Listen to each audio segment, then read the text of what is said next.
का हमारा टॉपिक है heating effect of electric current. Okay, तो सबसे पहले तो हम समझ लें कि हीटिंग इफेक्ट है क्या।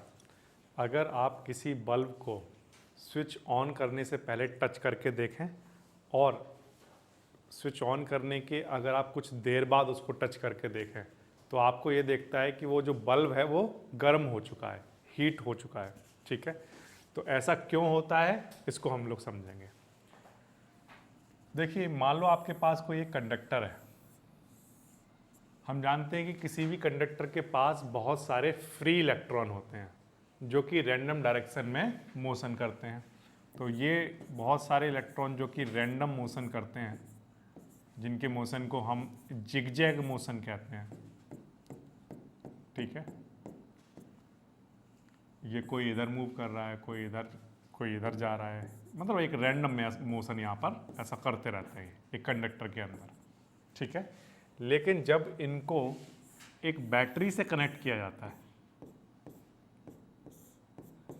तो बैटरी से कनेक्ट करने पर क्या होता है, क्योंकि एक एंड इस कंडक्टर का पॉजिटिव टर्मिनल से और दूसरा नेगेटिव से अटैच हो चुका होता है, तो ये सारे के सारे इलेक्ट्रॉन पॉजिटिव टर्मिनल की तरफ अट्रैक्ट होने लगते हैं, या मैं ये कहूँ कि ये जो नेगेटिव टर्मिनल है वो इन इलेक्ट्रॉनों को क्या करने लगता है, रिपेल करने लगता है। ठीक है, तो ओवरऑल आप देखो तो ये सारे के सारे इलेक्ट्रॉन एक डायरेक्शन में मूव करने लगते हैं। होता क्या है, ये वाला जो नेगेटिव टर्मिनल है वो इस इलेक्ट्रॉन पर क्या करेगा, फोर्स लगाएगा और इसे रिपेल करेगा। तो अगर ये मान लो ऐसे जा रहा था तो वो उधर से क्या करेगा, रिपेल करेगा, ये इसको ऐसा कर देगा। बात आ रही है समझ में। एक इलेक्ट्रॉन ऐसा जा रहा था, सामने से वो क्या करेगा, रिपेल, घुमा देगा इसको। तो यहाँ जितने भी इलेक्ट्रॉन हैं वो सब के सब ऐसे ड्रिफ्ट करेंगे, कोई इधर से घूम जाएगा, कोई इधर से घूम जाएगा, लेकिन सारे के सारे इलेक्ट्रॉन किधर जाने लगेंगे, ये अट्रैक्ट कर रहा है उनको। इतनी बात आ रही है आपको समझ में। लेकिन बच्चों एक बात ध्यान से समझ लो कि जब ये इलेक्ट्रॉन ऐसे घूम रहा होगा तो ये किसी दूसरे इलेक्ट्रॉन से टकरा सकता है या नहीं, है ना। तो ये दूसरे इलेक्ट्रॉन से टकराएगा, और जब दूसरे इलेक्ट्रॉन से टकराएगा कोलिजन होगी इनकी। सिर्फ एक कोलिजन नहीं होगी, बहुत सारी कोलिजन्स होंगी, है ना, जब ये घूमेगा। लेकिन घूमने के बाद फाइनली ये एक पर्टिकुलर डायरेक्शन में मोशन करने लगेगा। ठीक है, वो मोशन कैसा दिखाई देगा उसकी हम एक पिक्चर बनाने की कोशिश करते हैं। वो मोशन कुछ ऐसा दिखता होगा, सारे इलेक्ट्रॉन ऐसे हो गए हैं, एक लाइन में चलने लग गए, सब के सब इधर की तरफ मूव करना स्टार्ट कर दिया। ठीक है, आप एक बात सोचो, ये इलेक्ट्रॉन के पास अपनी कुछ स्पीड थी जिससे ये फ्रीली मूव करता था, लेकिन अगर सामने से कोई फोर्स लगा दे, उसे रिपेल कर दे, तो इसकी स्पीड बढ़ जाएगी या नहीं बढ़ जाएगी, बढ़ जाएगी। जब भी वेलोसिटी बढ़ती है, स्पीड बढ़ती है, तो हम कहते हैं वो बॉडी क्या कर रही है, एक्सेलरेट कर रही है।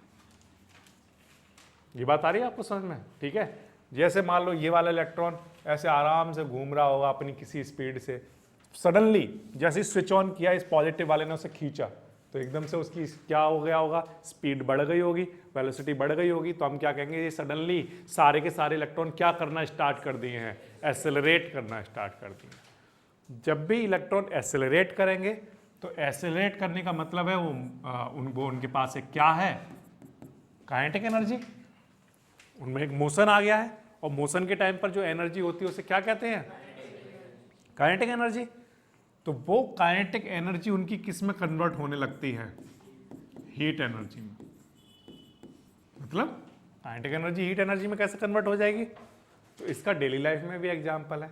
जैसे एग्जांपल के लिए आप लोग अभी सब अपनी अपनी चेयर पर बैठकर ये लेक्चर देख रहे हो, लेकिन अभी आपके पास एक एनर्जी है, पोटेंशियल एनर्जी, आपकी अपनी अपनी पोजीशन है, आपके पास एक एनर्जी है, पोटेंशियल एनर्जी।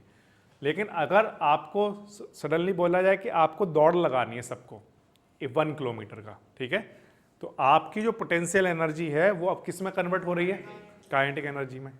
लेकिन जब आप 1 किलोमीटर या 2 किलोमीटर जब दौड़ जाओगे और वहाँ पहुँचोगे तो आपको अपनी बॉडी में क्या महसूस होगी, हीट, स्वेट आने लगेगा, हीट महसूस करोगे आप। ऐसे ही एग्जाम्पल के लिए जैसे ये है, अच्छा एक चीज़ और समझ लेना, जैसे मेरा हाथ है, इस हाथ के पास अभी कौन सी एनर्जी है, मूव कर रहा है ना, कौन सी एनर्जी है, काइनेटिक एनर्जी है। ठीक है, लेकिन इसमें कोई हीट नहीं आ रही। अब देखो मैं अपने हाथ को ऐसे कर रहा हूँ, कोई हीट नहीं आ रही। इस वाले हाथ को भी कर रहा हूँ, दोनों हाथ कर रहा हूँ, दोनों में किसी तरह की कोई हीट नहीं आ रही। लेकिन अगर ये हाथ ऐसे होते हुए जाए, ऐसे, तो क्या होगा? काइनेटिक एनर्जी तो है ही, लेकिन मेरे हाथ में अब क्या आ रहा है? हीट। समझ में आ रही है? तो ये जब इलेक्ट्रॉन घूमा था इस पॉजिटिव टर्मिनल की तरफ जाने के लिए तो ये टकराते हुए ही तो गया था, ऐसा था नहीं स्मूथली जा रहा हो, तो टकराते हुए जा रहा था। टकराने की वजह से उनकी काइनेटिक एनर्जी किस में कन्वर्ट होती जा रही थी? हीट एनर्जी में। इसीलिए जो ये कंडक्टर है, जब थोड़े टी टाइम बाद आप चेक करोगे तो वहां पर क्या हो चुका होगा? हीट हो चुका होगा। This is what we called heating effect of electric current. Electric current की वजह से तो ऐसा हुआ, आपने जब इलेक्ट्रिक करंट दिया इसे, तभी तो ये हीट हुआ। अदरवाइज पहले क्या इस कंडक्टर में फिर इलेक्ट्रॉन मूव नहीं कर रहे होंगे? कर रहे होंगे, लेकिन हीट तो नहीं होता है अपने आप से। इलेक्ट्रिक करंट दे दिया, हीट होना स्टार्ट हो गया। बात आ गई आपको यहां तक समझ में? ठीक है। अब देखो बच्चों, हमने जो यहाँ पर करंट दिया है इस सर्किट में, ध्यान से देखना थोड़ा सा। हमने इस सर्किट में जो ये करंट दिया है, हम जानते हैं कि ये करंट किसके इक्वल होता है? Q बाय टी के इक्वल होता है। यहाँ से अगर इस Q का फॉर्मूला कोई बच्चा निकाले तो वो क्या आता होगा? I into T. ये मान लो कोई एक इक्वेशन नंबर 1 है, ठीक है। आपने यहाँ पर कुछ पोटेंशियल डिफरेंस भी अप्लाई किया हुआ था, तो किसी बच्चे से पूछा है पोटेंशियल डिफरेंस का फॉर्मूला क्या होता है, तो answer V equals to W upon Q. यहां से अगर W का फॉर्मूला निकाला जाए तो वो क्या आता होगा? V into Q.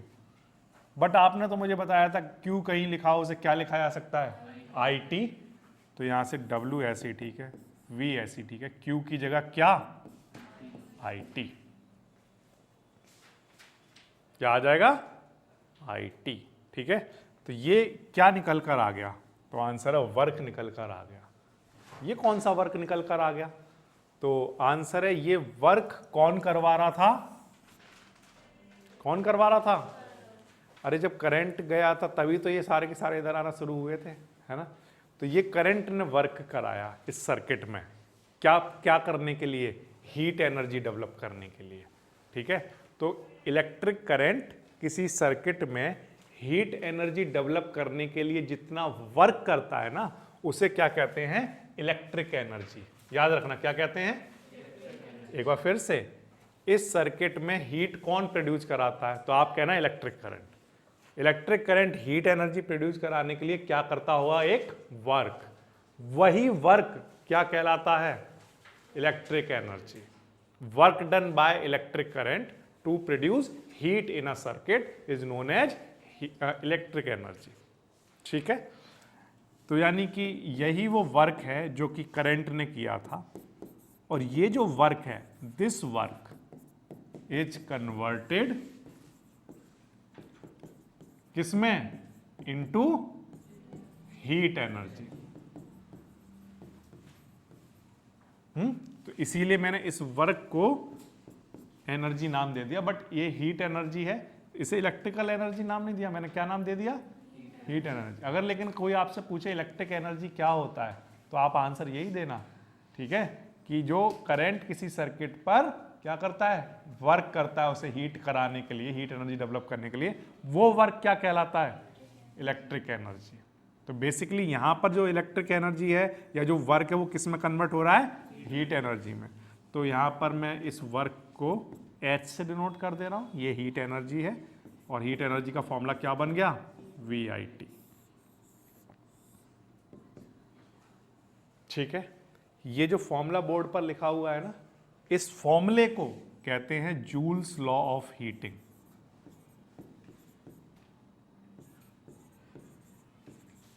अगर एग्जाम में आ जाए state joules law of heating, ठीक है, तो आप सबसे पहले तो ये फॉर्मूला लिखोगे, स्टेटमेंट कुछ नहीं दोगे। क्या क्या लिखोगे? पहले फॉर्मूला, और फिर लिखोगे this law state that, this law states that heat energy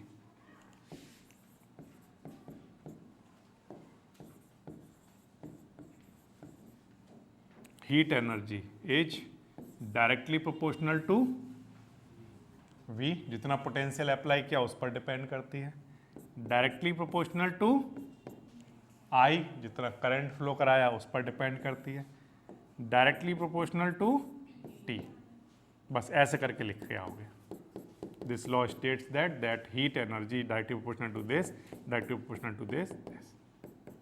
ये स्टेटमेंट, इसमें कोई स्टेटमेंट नहीं है, इसमें फॉर्मूले को आपको लिख कर आना है डायरेक्टली प्रोपोर्शनल से। अब ये फॉर्मूला ठीक है या नहीं इसको समझ लो।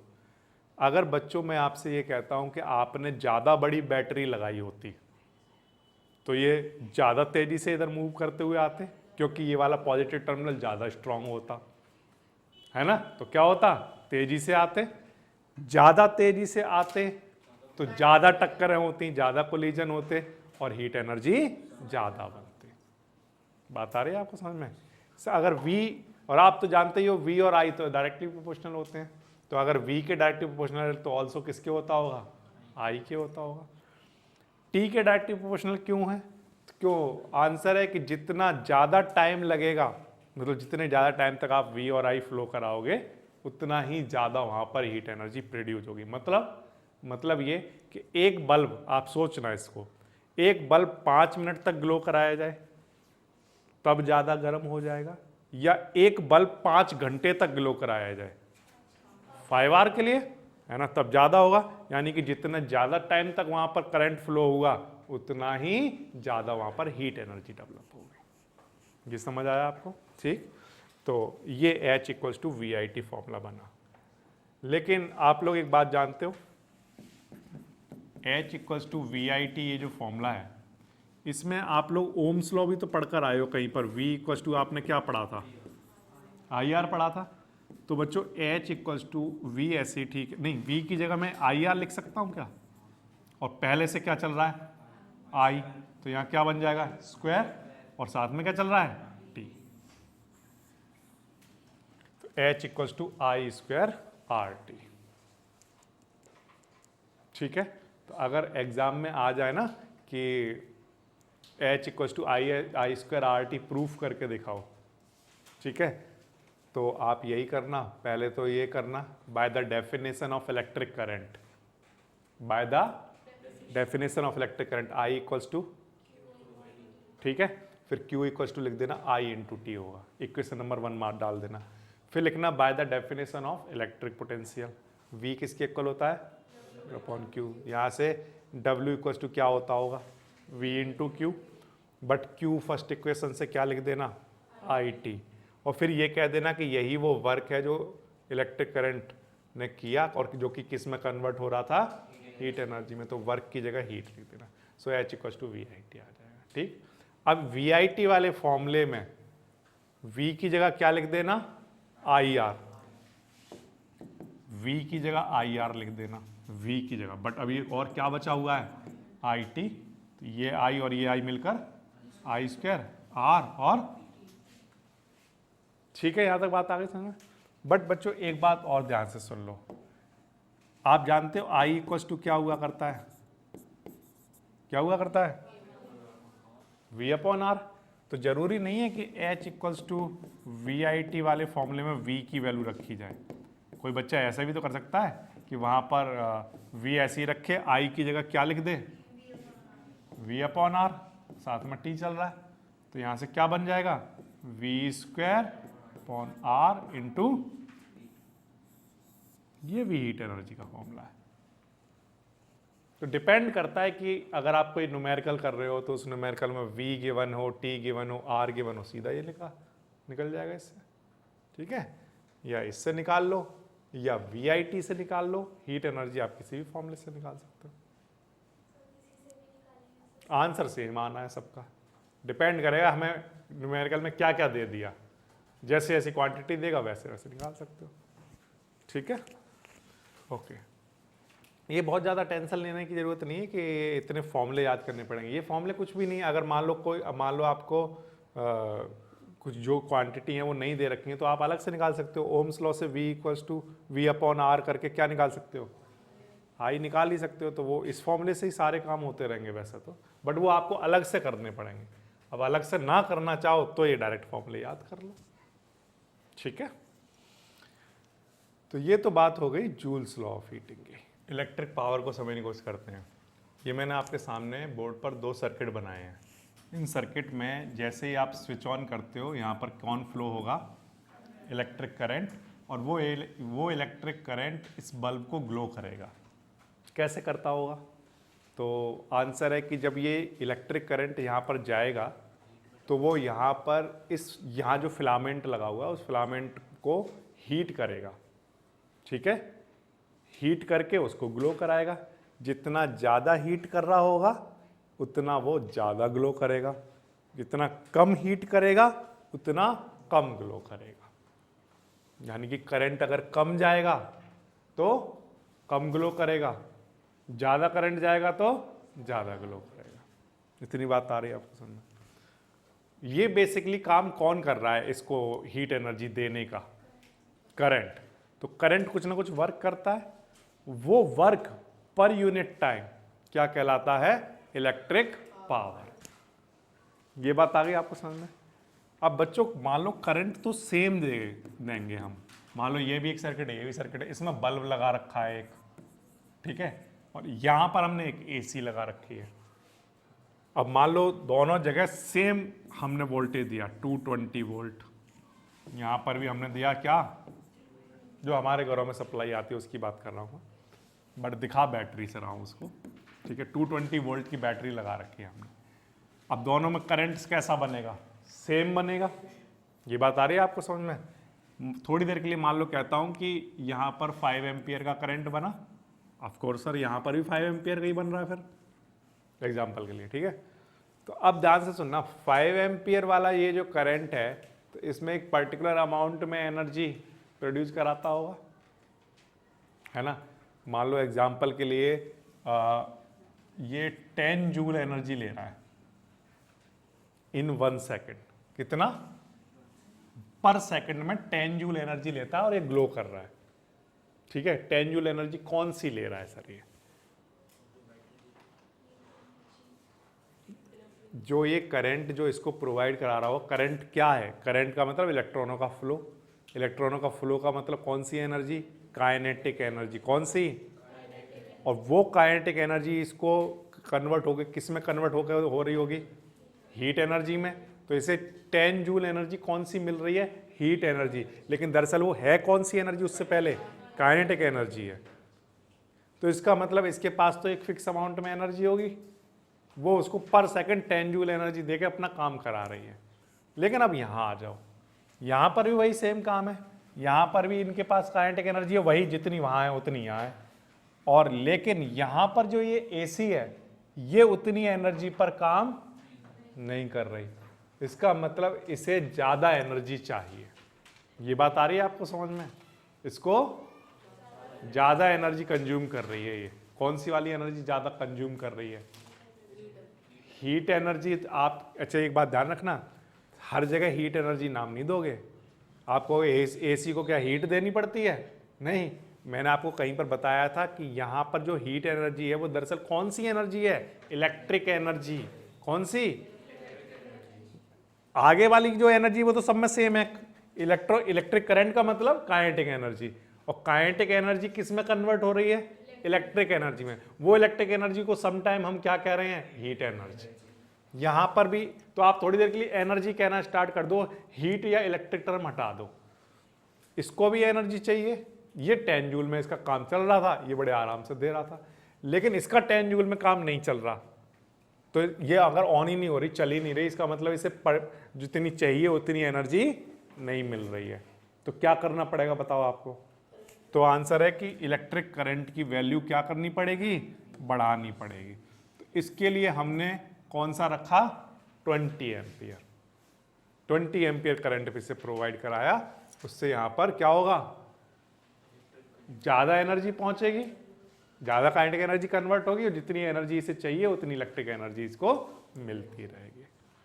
तो यहां पर जो स्विच लगे हुए हैं, ये स्विच में देख रहे हो, ये वाला जो स्विच लगा हुआ है, ये वाला स्विच के ऊपर देखो यहां लिखा हुआ है 20A लिखा है, तो ये 20 एम्पियर का है, और बाकी के सारे 5 एम्पियर के।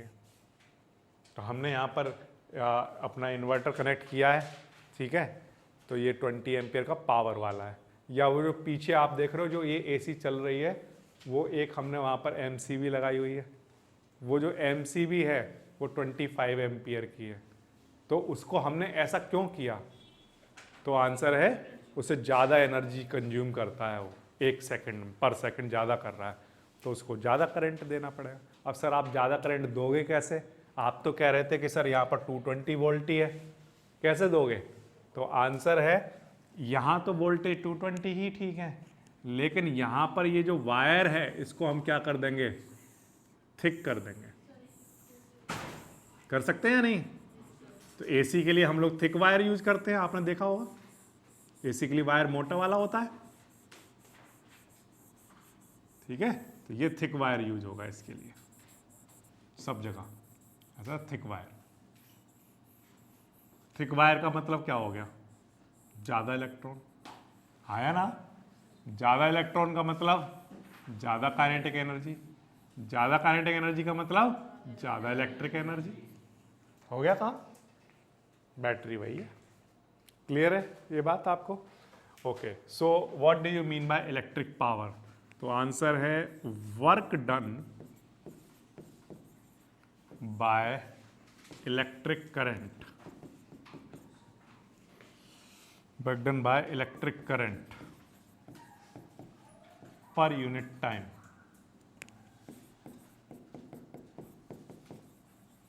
is called what?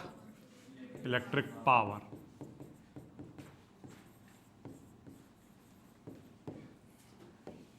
तो अगर इस सर्किट में ज़्यादा वर्क करना पड़ रहा है तो हम क्या कहेंगे? ये जो एसी है वो क्या है? ज़्यादा पावर की है, ठीक है। पावर इक्वल्स टू क्या? Work done upon time.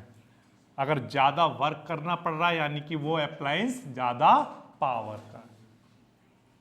बिल्कुल क्लियर है ना ये, है ना। अगर मान लो आपको एक 5 छोटा बल्ब जलाना है और एक बड़ा, तो इनमें से सेम करंट को किस पे ज़्यादा काम करना पड़ेगा? बड़े वाले पे ज़्यादा काम करना पड़ रहा है, तो इसका मतलब हम समझ जाएंगे अच्छा ये ज़्यादा पावर का है, ठीक है। तो power equals to work done upon time. Work की यूनिट क्या होती है? जूल, और टाइम की सेकेंड, या इसकी एक एसआई यूनिट होती है, SI unit of power is क्या? वॉट, ठीक है। अगर आपसे पूछा जाए कि 1 वॉट क्या होता हो, कितना होता होगा? जब कोई इलेक्ट्रिक करंट 1 जूल वर्क करे 1 सेकंड में, तो उसे 1 वॉट कहेंगे। या इसका उल्टा भी कह सकते हो बच्चों, अगर कोई अप्लायंस 1 जूल एनर्जी कंज्यूम करे इन 1 सेकंड, तो उसकी पावर कितनी होगी? 1 वॉट। बात आगे समझ में?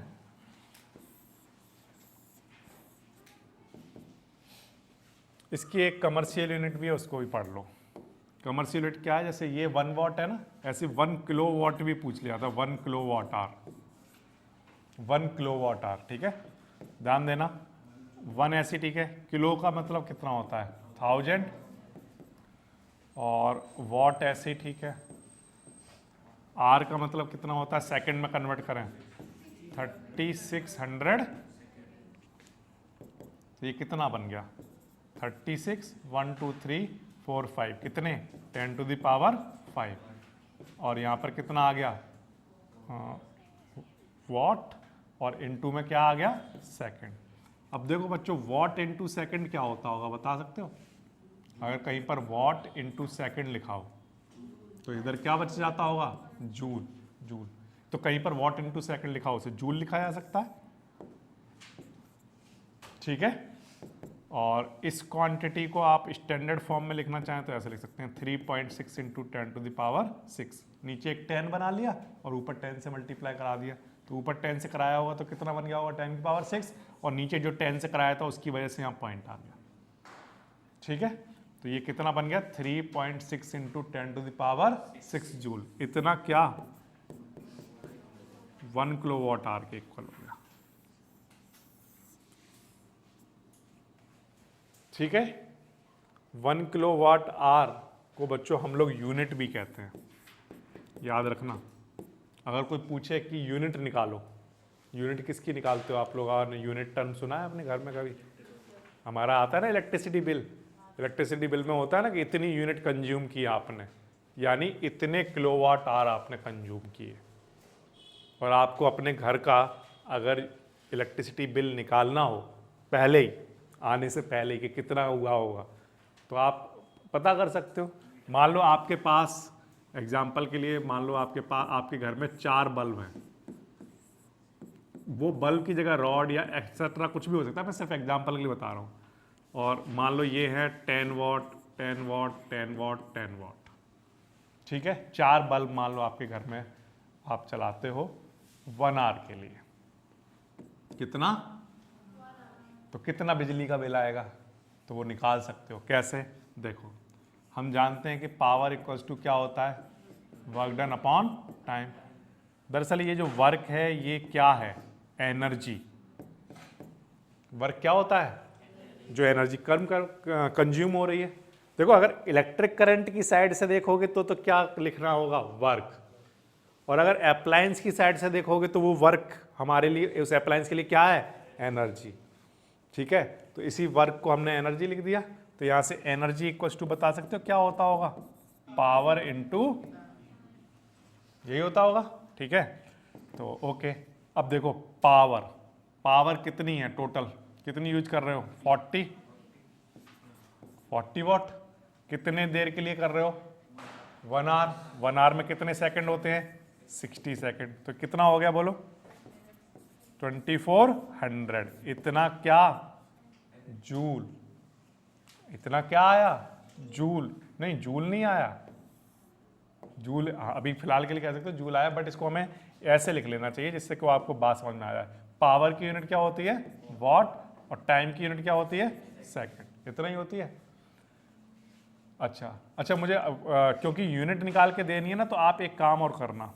क्या करना? इसको किस में कन्वर्ट मत करना, सेकंड में मत करना, किस में रखना है इसे? आर में। ठीक है, आर्स में ही रखना। तो कितना आएगा आंसर आपका? 40। इतना क्या आएगा? पावर की यूनिट वॉट और टाइम की आर। अब हमें अपना आंसर किस में चाहिए? किलोवाट आवर में। तो किलोवाट आवर में लाने के लिए क्या करना पड़ेगा हमें बताओ? 1000 से मल्टीप्लाई और 1000 से डिवाइड, ये करना पड़ेगा। अब देखो, ये जो 1000 है इसकी जगह तो क्या लिख दोगे? किलो।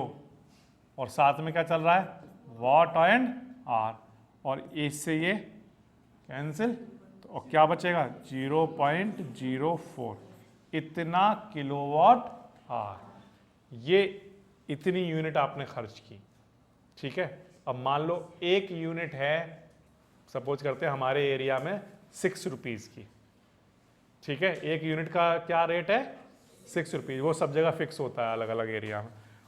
तो इसमें कितना हमारा बिल आएगा, इलेक्ट्रिसिटी बिल? ठीक है, बिल कितने का आएगा? इतनी यूनिट खर्च की, इसको मल्टीप्लाई बाय 6, कितना? 0.24। इतना क्या? रुपीज़। इतने रुपीज़ का बिल आएगा अगर आप इतने बल्ब, कितने? 4 बल्ब 10 वॉट के अगर 1 आवर तक अगर ऑन करके रखते हो। ठीक है, और आपके एरिया का रेट बिजली का 1 यूनिट का कितना है? 6 रुपीज़। तो आपका जो बिजली का बिल आएगा वो कितना? 0.24। ये मैंने सिर्फ एक एग्जांपल दिया कि इलेक्ट्रिसिटी बिल कैसे निकालते हैं। इसके अलावा छोटे मोटे चार्ज और रहते हैं जो फिक्स चार्ज होते हैं, वो आप ऐड करके अपने घर का बिजली का बिल, इलेक्ट्रिसिटी बिल आप पहले ही निकाल सकते हो कि कितना आने वाला है। ठीक है, उसके लिए बस ये पता होना चाहिए कि एग्जैक्ट आप कितनी कितनी देर चला रहे हो, कौन कौन सी चीज़ें। ठीक है, ओके। सो ये जो 1 किलोवाट आवर है, इसको हम लोग याद रखना क्या कहते हैं? यूनिट। एक यूनिट का मतलब होता है 1 किलोवाट आवर, मतलब 1 किलोवाट आवर में 1 यूनिट बनती है। और ये यूनिट जो है वो बेसिकली क्या है? बोलो क्या है? अरे देखो ना, इसकी यूनिट क्या लिखी हुई है इधर? जूल। यानी कि ये जो फॉर्म, ये जो लिखा हुआ है, ये सब किस क्या रही होगी? एक एनर्जी। जो हम अपने घरों में यूज करते हैं, कंज्यूम करते हैं, वो क्या कर यूज करते हैं? इलेक्ट्रिकल एनर्जी, उसी को तो कंज्यूम करते हैं, तो उसको निकालने का तरीका है। ठीक है, अच्छा क्या है क्वेश्चन? क्वेश्चन ये है कि आपको बनाना है draw a systematic diagram of a circuit consisting of a battery of 3 cells 2 volt each. ठीक है, एक 5 ओम का रजिस्टर लगाना है, a 5 ohm register and an 8 ohm register and 12 ohm register and a plug key all connected in series. ये सारी चीज़ें आपको करनी है। ठीक है, सिर्फ सर्किट डायग्राम बनाकर देना है। ठीक है, तो सर्किट डायग्राम क्योंकि हम लोग क्लास में कई बार डिस्कस कर चुके हैं कैसे बनाते हैं। यहाँ पर सबसे पहले तो सेल लगाना है। देखो ये 2 वोल्ट का एक सेल हो गया, फिर ये एक और बन गया, एक और सेल लग गया, फिर एक और सेल लग गया। तो ये दोनों, ये सब जो बनाए हैं वो कितने कितने के हैं? 2 वोल्ट ईच। ठीक है, और ये टोटल मिलाकर कितने वोल्ट की बैटरी बन गई? 6 वोल्ट की। क्लियर? फिर इसके बाद इसमें एक प्लग की लगा दो, और उसने बोला है कुछ रजिस्टर लगाने के लिए। 3 रजिस्टर दिए ना, 3 रजिस्टर लगा दो। कितने कितने ओम के बोले? 5, 8 और 12। 5, 8 और 12 ओम। और कुछ तो नहीं बच गया?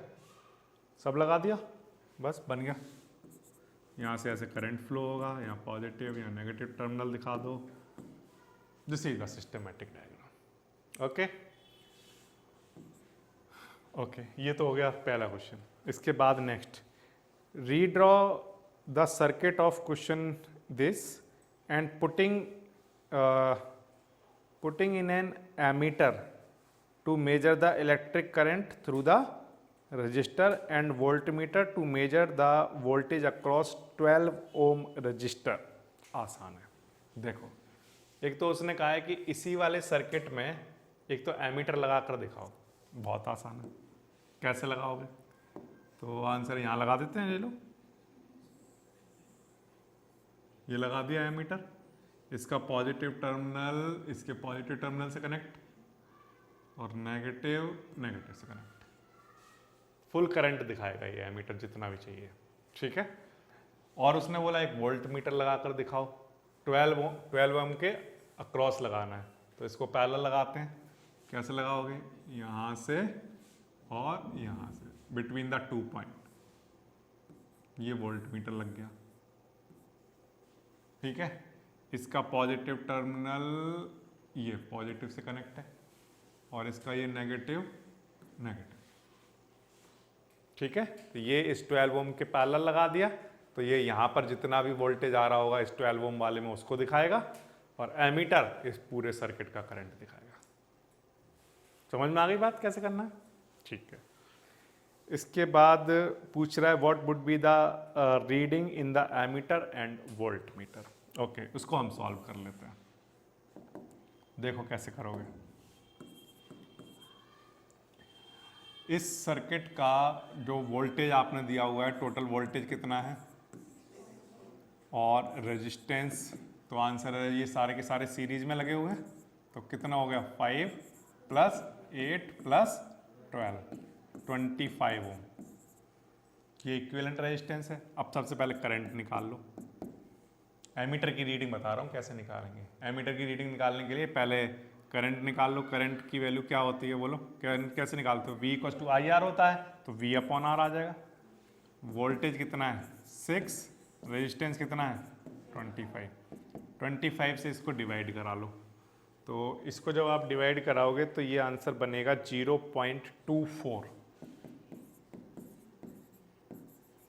ठीक है, इतना बन रहा होगा, वो मैंने डायरेक्ट लिख दिया, आप लोग चेक कर लेना। एक तो ये चीज़ हो गई। दूसरा उसने क्या निकालने के लिए बोला है? वोल्टेज निकालने के लिए बोला है। ठीक है, वोल्टेज मतलब वोल्ट मीटर की रीडिंग। तो वोल्टेज इक्वल्स टू क्या होता होगा बोलो? IR। ठीक है, अब इस वाले जो रजिस्टर में रेजिस्टेंस कितना है? 12 ओम। और बता सकते हो इसमें करंट कितना जा रहा होगा? तो आंसर सर करंट तो सब में सेम जाएगा, क्योंकि ये सब सीरीज में लगे हुए हैं, तो इसमें भी इतना ही करंट आ रहा होगा 0.24, इसमें भी 0.24, इसमें भी, तो इसलिए करंट की वैल्यू कितनी लिखोगे? रजिस्टर, क्योंकि स्पेसिफिक उसने उसका पूछा था तो मैंने 12 लिख दिया। इन दोनों का मल्टीप्लाई करा लोगे तो जब आप इनको सॉल्व करोगे तो ये बनेगा 2.88 वोल्ट। ये आपका आंसर निकल कर आ जाएगा। बात आ गई आपको समझ में? ठीक है, ये वोल्ट मीटर की रीडिंग है, ये एमीटर की। ओके, इसके बाद नेक्स्ट एक और क्वेश्चन पढ़ रहा हूं। जज the equivalent resistance when the following are connected in parallel.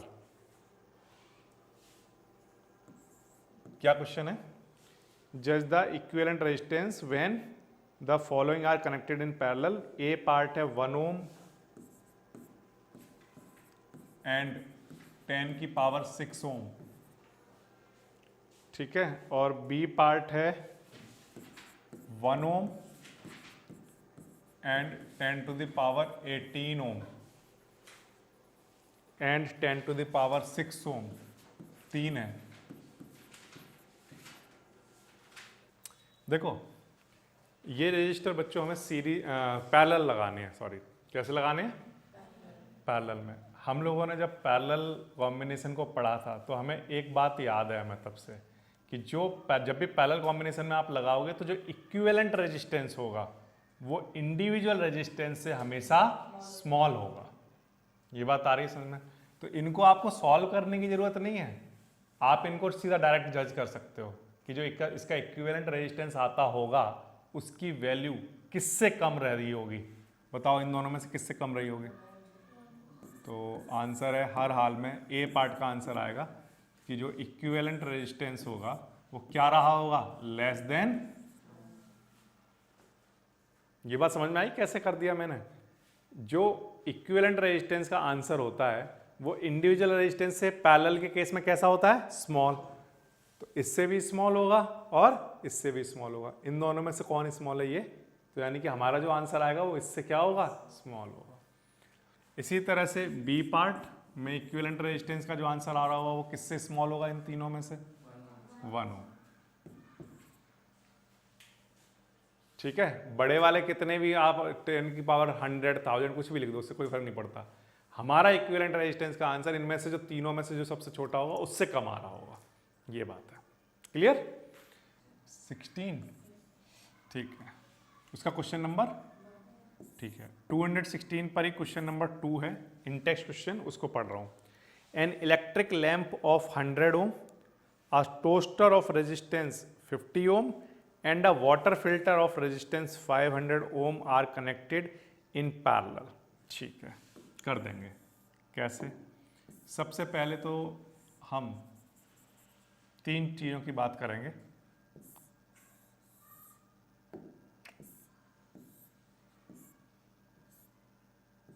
तीन चीज़ों को पैरेलल लगाना है। कौन कौन है?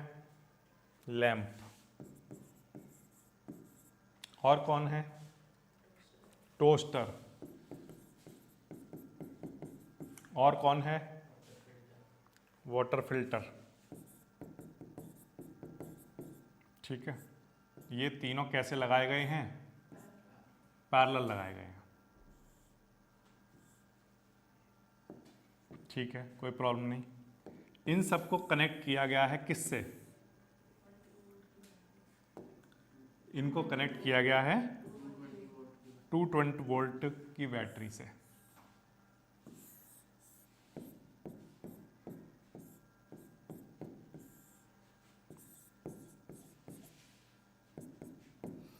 ठीक है, लैंप जो है वो 100 ओम की है,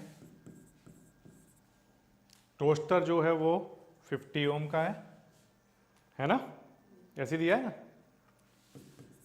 और फिल्टर जो है वो 500 ओम का है। What is the resistance of an electric iron connected to the same source that take as much as current as all three appliances and what is the current through it? ठीक है, सबसे पहली बात तो ये कि पहले तो उसने ये बताया है कि लैंप है, टोस्टर है, फिल्टर है, ये सब 220 वोल्ट से लगाए गए हैं और इनके ये रेजिस्टेंस है। वो पूछ रहा है कि आपको बताना है कि what is the resistance of electric iron connected to the same source. इसी सोर्स से किसको कनेक्ट कर दिया गया? एक इलेक्ट्रिक आयरन को that take much as current as all three appliances taken. तो ये जितना करंट ले रहे हैं उतना ही वो इलेक्ट्रिक आयरन लेगी, ठीक है। तो बताना है आपको वो करंट कितना है, ओके। तो यानी कि बेसिकली हमें इन तीनों का करंट निकाल कर देना है, ओके। इनमें जितना करंट होगा वही उतना उस इलेक्ट्रिक आयरन में होगा। तो इसका करंट निकालने के लिए पहले इक्विवेलेंट रेजिस्टेंस निकालना पड़ेगा। इक्विवेलेंट रेजिस्टेंस निकालने का तरीका होता है 1/R1 plus 1/R2 plus 1/R3, ठीक है। ये हो गया। अब इनका एलसीएम लो। एलसीएम आएगा कितना? 500, ठीक है। इसको और आगे सॉल्व कर लो। कितना आया? 16/500, या यहाँ से निकल कर आएगा कितना? 500/16 ओम। ये तो आ गया इक्विवेलेंट रेजिस्टेंस इन तीनों का, ठीक है। एक समझ आ गया यहाँ तक। अब उसके बाद वोल्टेज हमें पता है तो करंट निकल जाएगा। करंट इक्वल टू क्या होता है? V/R। वोल्टेज कितना है? 220 और अपॉन में 500/16, 16 ऊपर चला जाएगा, ठीक है। इस टर्म को हम लोग सॉल्व कर लेते हैं। इसको जब आप सॉल्व करोगे तो वहां से आपके पास करंट की वैल्यू 7.04 एम्पियर बनेगी, ठीक है। करंट पता चल गया। साथ में उसने एक चीज भी और पूछी हुई थी, electric iron connected to the same source take much current as all three appliances, what is the resistance. क्या पूछा था उस इलेक्ट्रिक आयरन का? रेजिस्टेंस पूछा था। तो वो जो इलेक्ट्रिक आयरन यहाँ पर कनेक्ट की गई होगी, मैं ऐसे मान के चल रहा हूँ, ऐसे कनेक्ट कर दी गई होगी। कैसी लगी होगी बताओ? वो इसके सीरीज में लगी होगी वो, तभी तो इन सब में जो करंट जा रहा है वही सब करंट इसमें जा रहा होगा, है ना। तो अब इसका रेजिस्टेंस पूछ रहा है, वो बताओ कितना रहा होगा। तो इस आयरन को किससे कनेक्ट किया गया है? कितने वोल्टेज से कनेक्ट किया गया है? 220, और करंट इसमें कितना आ रहा है? 7.04। तो रेजिस्टेंस कितना होगा? रेजिस्टेंस इक्वल टू क्या होता है? V/I। वोल्टेज 220, करंट, ठीक है। तो यहां से रेजिस्टेंस कैलकुलेट होकर आ जाएगा 31.25 इतना ओम। ये उस इलेक्ट्रिक आयरन का रेजिस्टेंस रहा होगा। एक बार फिर से समझ लो क्वेश्चन क्या है। वो कह रहा है कि इस इलेक्ट्रिक आयरन का कितना रेजिस्टेंस होगा ये आपको बताना है, जबकि ये इलेक्ट्रिक आयरन उतना ही करंट ले रही है जितना ये तीनों ले रहे हैं। यानी कि ये तीनों और ये इलेक्ट्रिक आयरन कैसे लगे हुए हैं? सीरीज में, तभी सेम करंट ले रहे होंगे। तो हमने पहले क्या किया? इनका करंट पता कर लिया। इन तीनों का करंट कैसे पता किया? पहले इनका इक्विवेलेंट रेजिस्टेंस निकाल लिया। वोल्टेज पता ही था तो वहां से क्या पता चल गया? करंट।